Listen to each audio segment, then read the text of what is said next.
Bismillahirrahmanirrahim. Assalamu alaikum. Dear students, today we are going to start our unit number 15 and its name is electromagnetism. So in this chapter we will discuss that what is meant by electromagnetism and how electricity and magnetism are combined and how we can use them. So first of all we should know that what is meant by electromagnetism. So if we talk about this word electromagnetism, then this electromagnetism is actually the combination of two words. One is electro and second one is magnetism. Electro means charge and magnetism is related with magnet.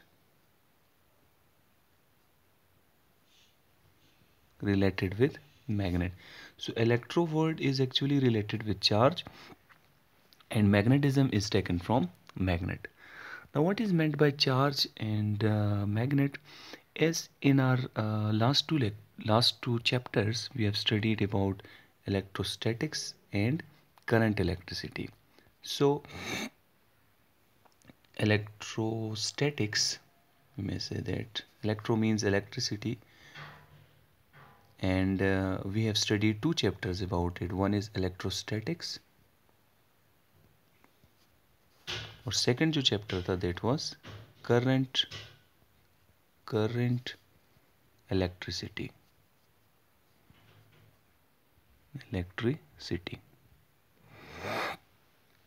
So ये जो दो chapters थे electrostatics और current electricity, इन दोनों chapters में we have studied about charges because electro means charge. So study of charges. But in electrostatics we study the charges in state of rest, and in current electricity we study the charges in state of motion. So study of charges at rest is called electrostatics and study of charges in motion is called current electricity. We have discussed that why we are studying these charges at rest and charges in motion separately. उसकी reason ये थी that they behave differently, they have different properties when they come in motion as compared to when they are at rest. Means जब कोई charge rest पे होता है, we know that when charge is at rest, then उसकी एक intrinsic property होती है कि उसकी सराउंडिंग में एक इलेक्ट्रिक फील्ड होती है जिसमें वो दूसरे चार्ज को इफेक्ट कर सकता है. But when charge comes in motion, this is charge in motion, when charge come in motion then उसके पास इलेक्ट्रिक फील्ड तो होती है, साथ में मैग्नेटिक फील्ड भी आ जाती है उसके पास. उसकी इंट्रिंसिक प्रॉपर्टी होती है फिर कि it has two fields. So when charge comes in motion then it has two fields, that is electric field and magnetic field. मतलब ये हुआ कि चार्जेस एट रेस्ट जो होते हैं उनके पास एक ही फील्ड होती है, दैट इज़ इलेक्ट्रिक फील्ड, और मूविंग चार्जेस जो हैं ड्यू टू देयर मोशन उनके पास एक और फील्ड आ जाती है, that is magnetic field. So this is the intrinsic property of charge कि जब वो रेस्ट पे होगा तो उसके पास इलेक्ट्रिक फील्ड होगी. इंट्रिंसिक मीन्स ये उसकी बेसिक प्रॉपर्टी है. क्यों होगी? इसके लिए कोई रीज़न नहीं होगी, क्योंकि चार्ज है तो फिर उसके पास एक ऐसा रीजन उसकी सराउंडिंग में होता है जिसमें वो दूसरे चार्ज को इफेक्ट कर सकता है, और ये इन्फिनिटी तक होता है. हमने इसको प्रीवियस चैप्टर्स में पढ़ा था. इसी तरह से जब मूविंग चार्ज होगा तो उसके पास इलेक्ट्रिक फील्ड के साथ साथ एक और फील्ड होगी. ये भी उसकी इंट्रिंसिक प्रॉपर्टी मूविंग चार्ज की होती है कि उसके पास मैग्नेटिक फील्ड होती है. क्योंकि मैग्नेट जो होता है, मैग्नेट ये असल में मैग्नेट होता ही इसलिए है कि इसके अंदर चार्जेस की मोशन का एक इफेक्ट जो होता है वो कैंसिल नहीं हो रहा होता. फॉर एग्जांपल यहाँ पे लेट्स सपोज सारे चार्जेस जो हैं वो इस डायरेक्शन में, मैक्सिमम चार्जेस इस डायरेक्शन में ओरिएंट हुए हुए हैं, उनका मोशन इस डायरेक्शन में है, इस डायरेक्शन में उनका मोशन है जो एक दूसरे को कैंसिल नहीं कर रहा, लेट इस डायरेक्शन में. ठीक है. अब इस हिसाब से अगर आप देखें तो इसके ऊपर राइट हैंड रूल हम स्टडी करेंगे, उसको हम यूज़ करें तो इनकी जिस तरह इसकी मैग्नेटिक फील्ड बनती है, लेट्स सपोज इस डायरेक्शन में बन रही है, इसी तरह नेक्स्ट की मैग्नेटिक फील्ड इस डायरेक्शन में बन रही है, इसी तरह नेक्स्ट की मैग्नेटिक फील्ड इस डायरेक्शन में बन रही है। तो सारे चार्ज पार्टिकल की ये जो ऑर्बिटल मोशन है उसके हिसाब से उनकी मैग्नेटिक फील्ड इस डायरेक्शन में बन रही है, ठीक है। तो एज अ रिजल्ट यहाँ से मैग्नेटिक फील्ड इमिट होगी और यहाँ पे आके इसके अंदर इंटर होके यहाँ से मूव करते हुए यहाँ तक पहुँचेगी। मीन्स के मैग्नेटिक फील्ड की डायरेक्शन जो है वो ये बन जाएगी कि इस साइड से, ए वाली साइड से मैग्नेटिक फील्ड इमिट होती हुई आपको फील होगी और बी साइड पे इंटर होती हुई फील होगी, ठीक है। सो यहाँ से हम ये कहेंगे कि जिस साइड से मैग्नेटिक फील्ड इमिट हो रही है उसको हम नॉर्थ साउथ साइड कह देते हैं या नॉर्थ पोल कह देते हैं, और जहाँ से मैग्नेटिक फील्ड इंटर हो रही होती है उसको साउथ पोल कह देते हैं। इट मीन्स ये जो ऑब्जेक्ट था जिसमें चार्ज पार्टिकल्स मूव कर रहे थे और उनकी एक स्पेसिफिक ओरिएंटेशन में मोशन की वजह से नेट इफेक्ट मैग्नेटिज्म का कैंसिल नहीं हो रहा था, दैट्स वाई वहाँ से मैग्नेटिज्म जो है वो कैंसिल नहीं हो रहा था और यहाँ से मैग्नेटिक फील्ड इमिट हो रही है और यहाँ पे लीव कर रही है इस डायरेक्शन में। अगर इसके अपोजिट डायरेक्शन में चार्ज पार्टिकल्स मूव कर रहे होते हैं, लाइक इस डायरेक्शन में मूव कर रहे होते हैं, ऐसे मूव कर रहे होते हैं, मीन्स एंटी क्लॉकवाइज मूव कर रहे होते, तो फिर इस डायरेक्शन में बनता नॉर्थ साइड, क्योंकि यहाँ से फील्ड इमिट हो रही होती है और यहाँ पे टर्मिनेट तो नहीं होती, साइक्लिक होती है, बट यहाँ पे इंटर हो रही होती तो इधर साउथ बन जाता। तो इस तरह से एक्चुअली कोई मटेरियल मैग्नेट बनता है। अब अगर कोई मटेरियल मैग्नेट नहीं भी है, लेट्स सपोज आपके पास कोई स्टील आयरन का कोई पीस है, लाइक पेपर पेन है आपके पास, छोटा सा जो पेन होता है पेपर पेन, तो ये है, ठीक है। इस पेपर पेन को आप मैग्नेट के साथ ऐसे टच करके उसको मूव करवाएं एक दो बार, तो आप देखेंगे ये पेपर पेन दूसरे पेपर पेन को क्या करने लगेगा, अट्रैक्ट करने लगेगा। उसकी रीज़न ये हो जाएगी कि इसके अंदर, इस पेपर पेन के अंदर जो चार्ज पार्टिकल की मोशन है वो इस तरह से अलाइन हो जाएगी कि इसकी भी एक स्पेसिफिक डायरेक्शन में मैग्नेटिक फील्ड बन जाएगी। And when you bring another paper pen near to it, तो वो इसके साथ स्टिक कर जाएगा। दूसरे पेपर पेन को इसके पास लाएंगे तो उसके साथ स्टिक कर जाएगा। इट मीन्स कि ये पेपर पेन भी क्या बन गया, मैग्नेट बन गया। सो मटेरियल मैग्नेट क्यों होता है या कैसे बना होता है? It is actually due to motion of charge particles. अगर उनकी चार्ज पार्टिकल्स की ओरिएंटेशन ऐसे है जिसकी वजह से एक स्पेसिफिक डायरेक्शन में मैग्नेटिक फील्ड बन रही है, देन ये पार्टिकल, ये ऑब्जेक्ट जो है ये क्या बन जाएगा, मैग्नेट बन जाएगा। इट मीन्स कि मैग्नेट भी नॉर्मल मैटर ही है, उसमें जस्ट एक स्पेशल प्रॉपर्टी ये है कि उसके अंदर जो चार्ज पार्टिकल की मोशन की वजह से, बिकॉज अभी हमने डिस्कस किया था कि whenever charge particle start moving then they have magnetic field as well, this is their intrinsic property. तो due to their motion they possess magnetic field, and if this magnetic field orients in specific way so that this effect of its magnetic field cannot be cancelled by magnetic field of other moving particles, जो इसी के अंदर particle object के अंदर हो, तो उस वक्त हम बोलेंगे कि ये जो ऑब्जेक्ट है ये क्या है, मैग्नेटिक मटेरियल बन चुका है। तो मैग्नेट जो है वो मैग्नेट क्यों होता है, actually this is due to the motion of charge particles. उसके अंदर चार्ज पार्टिकल की मोशन की वजह से चार्ज पार्टिकल मैग्नेट्स बनते हैं, तो उनका नेट इफेक्ट कैंसिल नहीं हो रहा होता। अगर हम किसी भी ऑब्जेक्ट को देखें तो हर ऑब्जेक्ट जो है वो बना होता है एटम से, लेकिन उसके अंदर भी इलेक्ट्रॉन्स मूव कर रहे होंगे, लाजमी बात है, बट उसमें इलेक्ट्रॉन्स कोई अगर इस डायरेक्शन में मूव कर रहा है तो कोई उसके अपोजिट मूव कर रहा होगा, कोई इस ओरिएंटेशन पे है लेट्स सपोज, तो कोई उसके अपोजिट ओरिएंटेशन पे होगा। सो इट मीन्स कि वो एक दूसरे के इफेक्ट को क्या कर रहे होंगे, एक दूसरे के मोशन की वजह से मैग्नेटिक इफेक्ट को कैंसिल कर रहे होंगे, दैट्स वाई वो मैग्नेटिक मटेरियल के तौर पे बिहेव नहीं करेंगे या वो मैग्नेट नहीं बनेंगे, ठीक है। So why magnet is magnet, actually it is due to the motion of the charge particle and net effect due to motion of charged particle, net magnetic effect cannot be cancelled in these type of materials, these are called magnets। तो इनमें जो super attractive materials होते हैं, फेरो magnetic material, उनको भी हम magnetic materials easily बना सकते हैं। तो ये आप आगे डिस्कस करेंगे, मैग्नेटिक मटेरियल जब आप हायर क्लास में पढ़ेंगे वहाँ पे डिस्कस करेंगे। सो यहाँ तक हमने देखा कि मैग्नेट जो है वो भी मैग्नेट इस वजह से है कि उसके अंदर मूविंग चार्जेस होते हैं।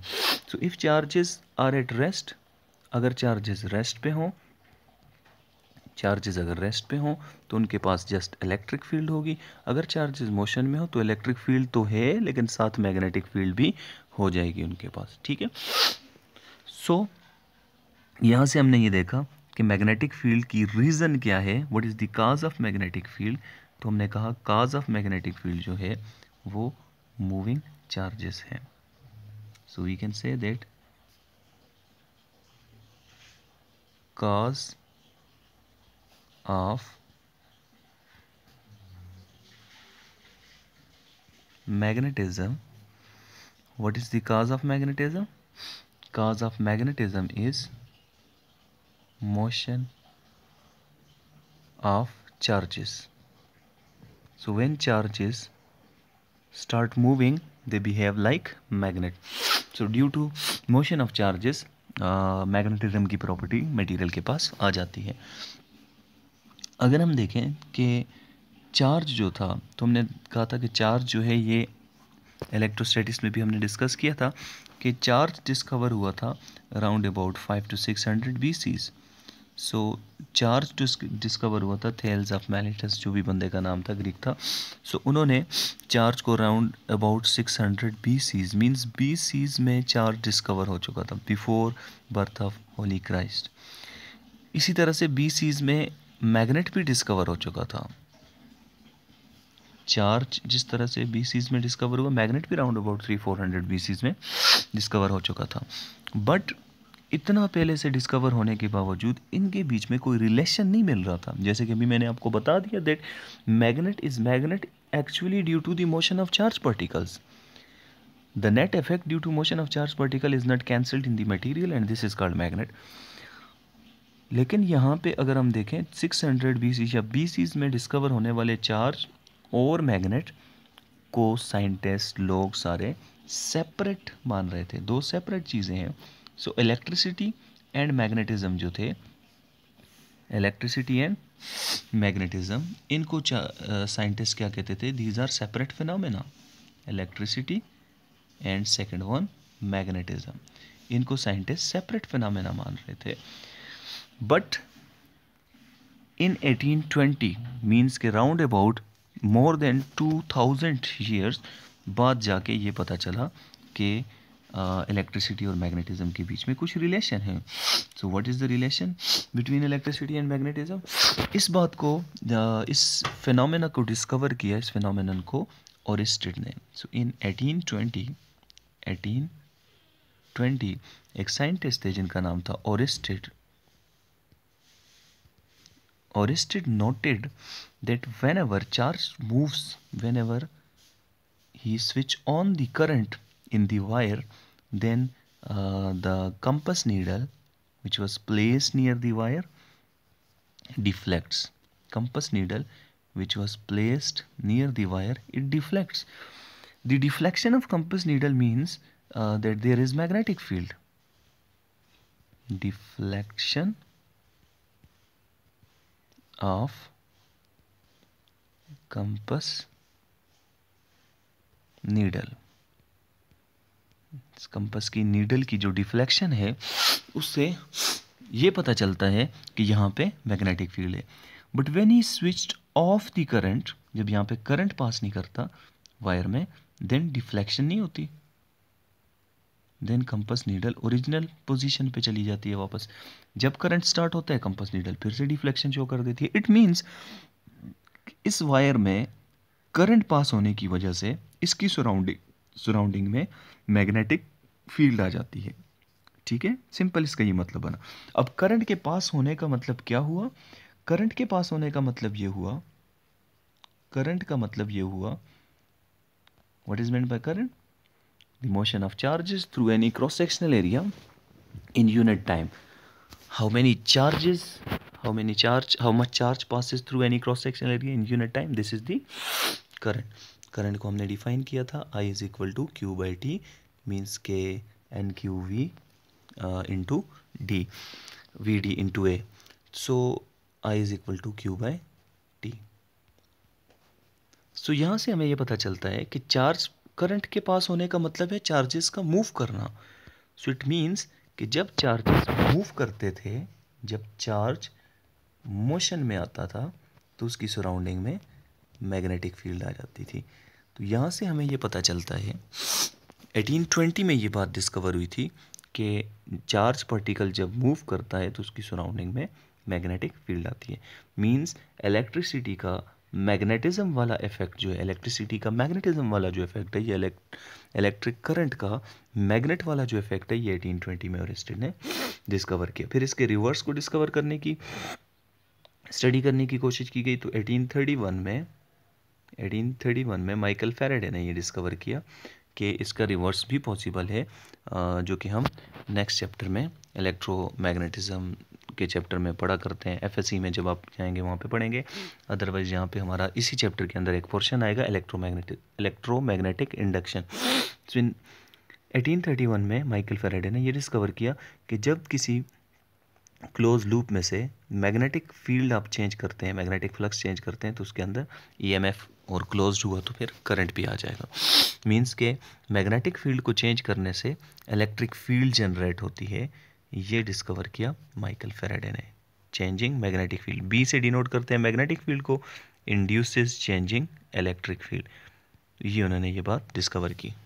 तो यहाँ से हमें ये पता चलता है कि इलेक्ट्रिसिटी का मैग्नेटिज्म वाला इफेक्ट जो है ये ओरिस्टेड ने डिस्कवर किया था। तो 1820 में ये पता चला कि करंट कैरियंग वायर की सराउंडिंग में क्या चीज़ आती है, मैग्नेटिक फील्ड आती है, इलेक्ट्रोमैग्नेटिज्म इसे हम बोलते हैं। So what is meant by electromagnetism? How can we define electromagnetism? We can say that combined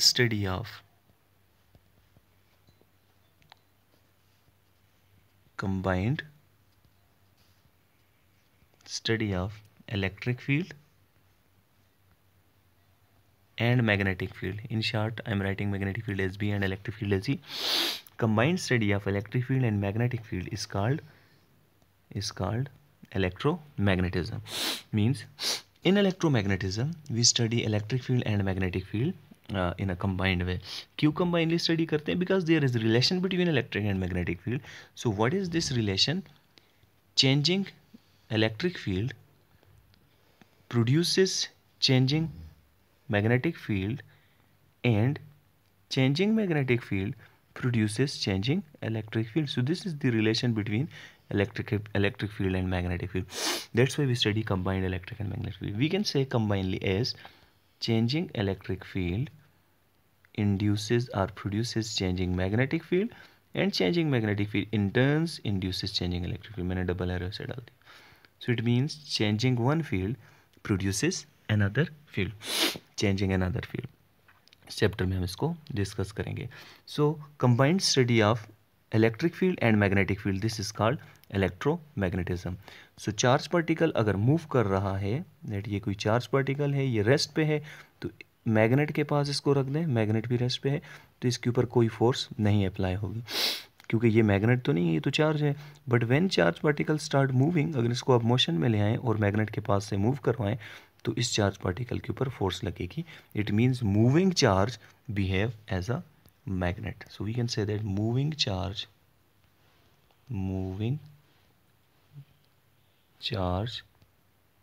behave as a magnet. Moving charge जो है वो मैग्नेट के तौर पे बिहेव करता है. ठीक. So the name of our chapter is electromagnetism. Electro means charge, magnetism means magnet. Now we come to know that charge जो कि मूविंग